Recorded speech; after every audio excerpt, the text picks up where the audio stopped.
আচ্ছা, যারা add run করাইতে চান, ভিডিওটা আছে তাদের জন্য। তো আজকে হচ্ছে আমি দেখাবো আমি একটা পেজের লাইকের জন্য অ্যাড রান করেছিলাম, সেই অ্যাডের রেজাল্ট। সো আমি যদি চাই এখানে কি বলে আপনি মেটা বিজনেস শুটে আসার পরে প্ল্যানারের ভিতরে আসলে এই পেজে আসা যায় আর কি।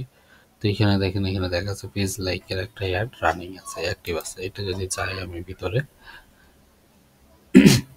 এখানে আসার পরে আমি দেখতে পাচ্ছি ফলোয়ার অর লাইকস সে 30টা নিয়ে আসছে।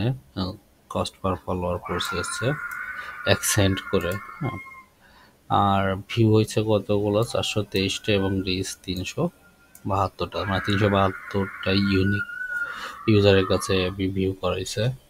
আচ্ছা, এর ভিতরে সেই অ্যাক্টিভিটি পোস্ট এঙ্গেজমেন্টে আমি দেখতে পাচ্ছি 131, 3 সেকেন্ডের বেশি ভিডিও দেখছে 115 জন।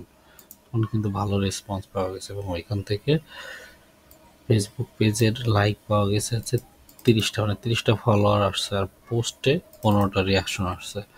তো আমার এখনো কিন্তু এটা $1ও শেষ হয়নি। আমার এখানে আমি দেখতে পাচ্ছি আমার মাত্র 39 সেন্ট খরচ হয়েছে, আর সঙ্গে ভ্যাট 6 সেন্ট, সব মিলে 45 সেন্ট মতো খরচ গেছে আমার।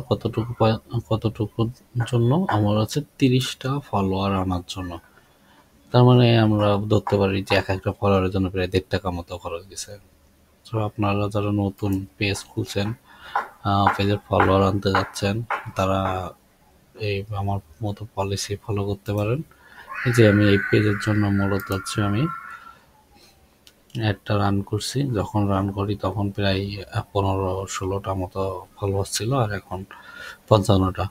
সো আমি ডেইলি $1 ডেইলি $1 করে আমি বাজেট দিয়ে আমি পেজটা অ্যাডটা রান করছি এবং আপাতত হয়তো বা 10-12 ঘন্টার ভিতরে আমি এরকম ফলাফল পাইছি। এখন দেখা যাক দিন শেষে কি হয়, আমি আবার দেখাবো।